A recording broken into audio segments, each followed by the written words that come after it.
السلام علیکم دوستو، کیسے ہو آپ سب؟ امید ہے کہ سب خیریت سے ہوں گے۔ اللہ آپ لوگوں کو ایسے ہی خوش رکھے۔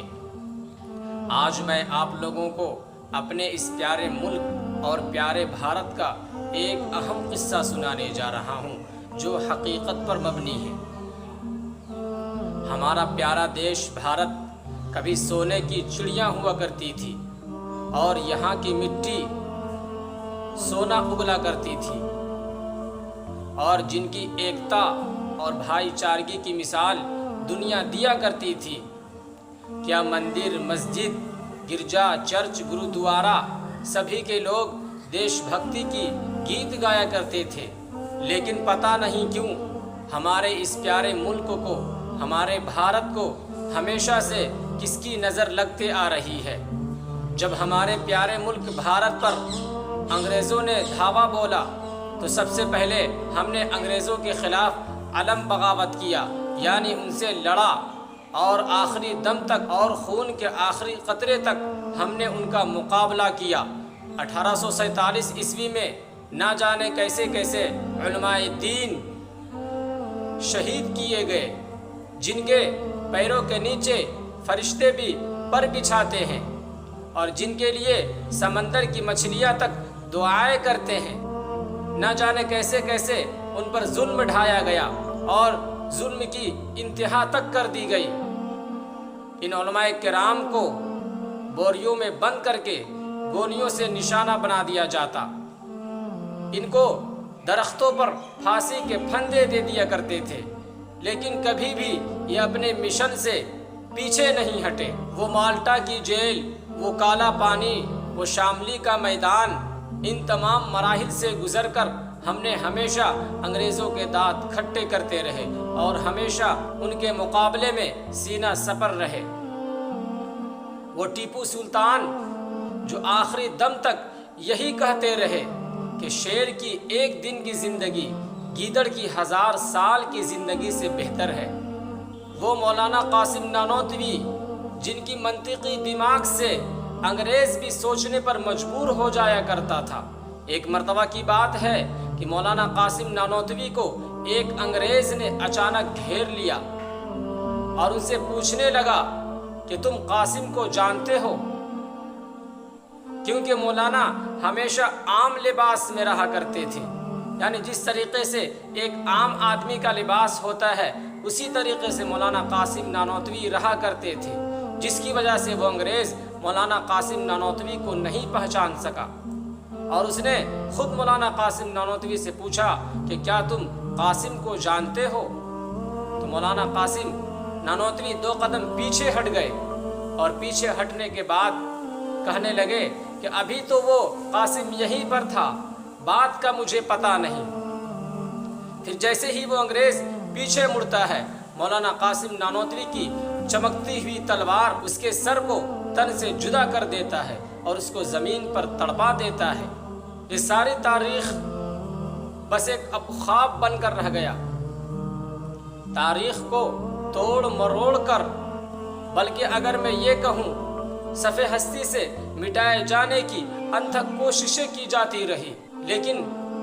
وہ مثل مشہور ہے کہ سچ چھپانے سے کبھی نہیں چھپتا۔ وہ اشفاق اللہ خان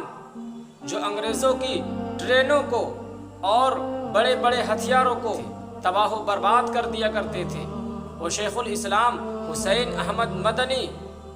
جنہوں نے ریشمی رومال کی تحریک چلائی تھی، یہ ایک ایسی تحریک تھی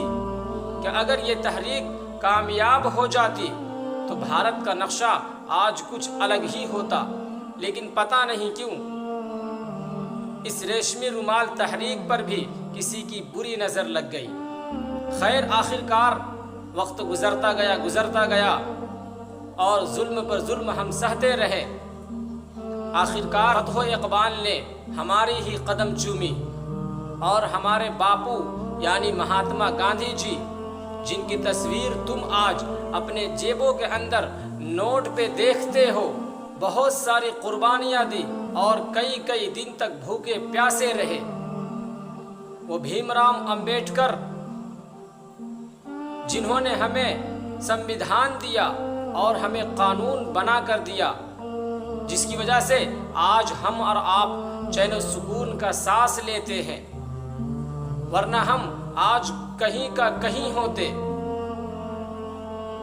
وہ سبھاش چندر بوس جی ان تمام ہندو بھائیوں نے مل کر، عیسائی بھائیوں نے مل کر، سکھ بھائیوں نے مل کر اور مسلمان بھائیوں نے مل کر ہمارے اس پیارے ملک کو، ہمارے بھارت کو، اور جیسا کہ آج ہم اور آپ 15 اگست کے دن جھنڈا کشائی کر کے اور جھنڈا پھہرا کر اس کا زندہ ثبوت دیا کرتے ہیں اور دیتے آ رہے ہیں، لیکن بعد میں چل کر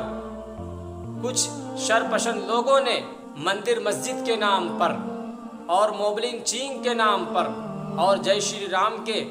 نعرے لگانے پر مجبور کیے جانے کے نام پر ہمارے خون سے ہولیاں کھیلی، ہماری عزت و آبرو کو تار تار کیا اور ہماری ماؤں اور بہن بیٹیوں کی عزت کے ساتھ کھلواڑ کیا، اور ہمیشہ ہمیں ہمارا حق سے بے دخل کیا جاتا رہا اور ہم پہ ہمیشہ ظلم و ستم کیے جاتے رہے، اور حد تو یہ کر دی کہ کچھ ہمارے ہندو بھائی وہ ملے کاٹے جائیں گے اور رام رام چلائیں گے، ایسی نفرت آمیز نعرے لگاتے ہیں، اور حد تو یہاں تک کر دی ہمارے کچھ ہندو بھائیوں نے کہ وہ ہمارے خدا پر بھی ایسی ناپاک اور گھناؤنی بات تک کہتی ہے جن کو ہم زبان سے نکالنا بھی گوارا تک نہیں کرتے، لیکن ہمیشہ ہم نے برائی کا بدلہ بھلائی سے دیتا رہا اور ظلم پہ ظلم سہتا رہا۔ لیکن میری ایک بات ہمیشہ یاد رکھے کہ ظلم کی ایک انتہا ہوتی ہے، جب ایک چھوٹی سی بلی عاجز آ جاتی ہے اور پریشان ہو جاتی ہے، تو وہ پریشان ہو جانے کے بعد اور مجبور ہو جانے کے بعد وہ اپنی نوکیلی پنجے سے وہ چیتے کا بھی آنکھ نکال لیا کرتی ہے۔ امید کرتا ہوں ہمارا یہ آج کا پیغام کچھ نفرت و عداوت کے بیج بونے والوں کے لیے کارگر ثابت ہوگی، تب تک کہ ہمارے لیے اور ہمارے اس پیارے ملک بھارت کے لیے، ہندوستان کے لیے خیر و عافیت کی دعائیں کرتے رہے۔ السلام علیکم ورحمۃ اللہ وبرکاتہ۔